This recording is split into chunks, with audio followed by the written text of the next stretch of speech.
So hello everyone. So I am Ian Clark Lisa and I will be discussing about types of piping materials. So here are the types of piping materials. So number one is metal pipes. So metal pipes is strong, durable, and used for heavy duty systems. Commonly made from steel, iron, or copper, these durable conduits are essential for plumbing, heating, oil and gas transportation, and construction projects. So here are the kinds of metal pipes. So number one is steel or carbon steel pipes. So ang steel pipes is used for high pressure and industrial applications. So ang example niya ay kanis na sa picture which is ang refinery. So ginagamit ang steel pipes kahit tungod kini siya kay ga-carry siya og crude oil and fuel under very high pressure and temperature. So next one is ang galvanized steel. So ang galvanized steel is rust resistant, used in older water system. So mga siya nasa picture. So ang example niya is ang old residential water lines in Quiapo. So ginagamit niya siya ang galvanized steel pipe kay tungod kani siya kay naagano siya kanang zinc coating na pipe, so gonna help niya ga prevent og rust but may corrode over time or maybe damage siya over time. So ang next is ang stainless steel. So ang stainless steel is corrosion resistant, ideal for clean water system. So kana number ang ang example niya is kaning sa San Miguel na brewery. So ginagamit na siya ang stainless steel because kaya siya ga-maintain na siya hygiene and prevent na siya sa mga contamination. So next is ang copper pipes. So what is copper pipes? Copper pipes is safe for drinking water and resist bacteria. So ang example sa copper pipes, ginagamit siya sa mga household plumbing in Ayala, Alabang or sa pamana ng mga household. Kasi ay commonly used in faucets and indoor pipings. O di ba? So magagamit siya sa mga gripo o unsa pa na sa mga indoor o sa balay lang na piping. So ang next one is ang cast iron pipes. So ang cast iron pipes is heavy, used for drainage and sewer lines. So kano siya is durable and good siya sa reducing pipe noise and they are strong and long lasting. So suitable siya sa underground. So our next is plastic pipes. So what is plastic pipes? It is lightweight, affordable, and corrosion resistant. Known for known for versatility and ease of installation. They are common in plumbing, sewage, irrigation, and industrial applications. So muna siya ang kinds of plastic pipes. So number one is PVC pipes or polyvinyl chloride. So common for drainage and cold water, easy to install, and widely used in homes. So kani siya, everywhere we go, kay makita ko natin sa mga balay-balay ang PVC pipes. So kani siya kay ginagamit siya katungod easy to install and widely used in homes. So na makita na to dyan, nakaputang na ako na daan.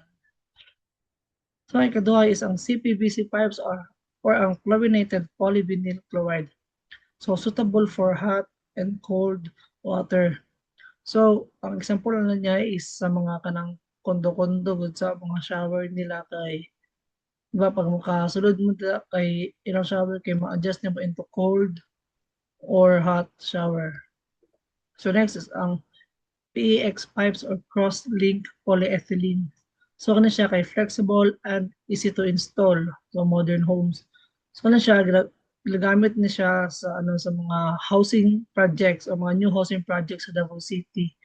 Kani siya kay reduce siya sa need for many pipe fitting. So parahan ay siya no kanina ginagamit kani cross-link polyethylene para limpyo tanawon ang mga pipes.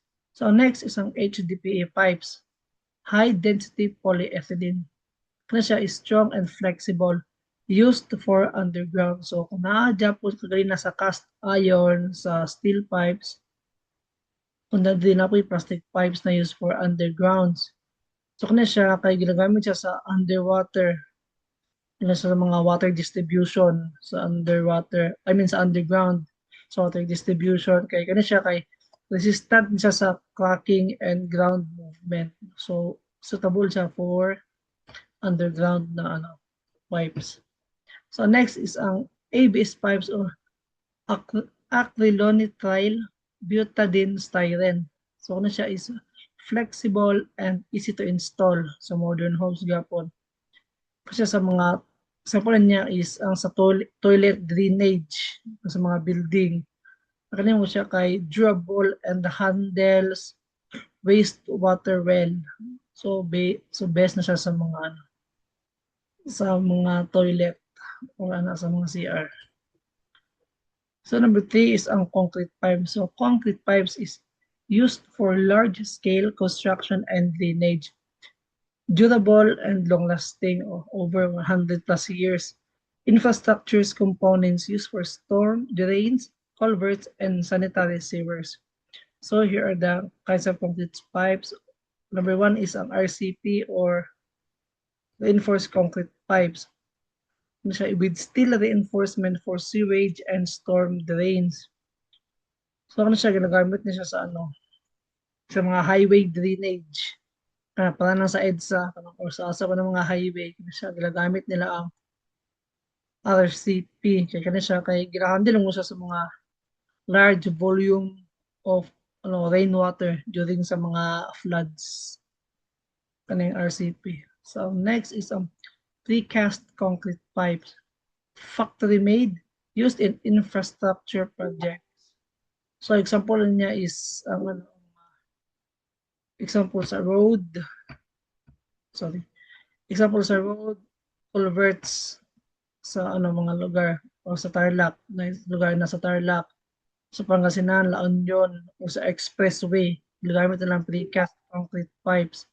Katulad gito siya kay ginaalaw mong good niya ang mga water na mo pass sa under sa kalsada na safely.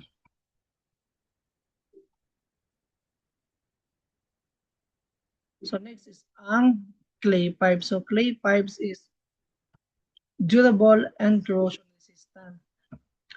Vitrified clay pipes are durable, heat-hardened pipes utilized for sewer lines since ancient times. So di ba sa word ko na ancient times kay bujita nga dugay siya. So ang example niya is ang vitrified clay pipes or ang VCP.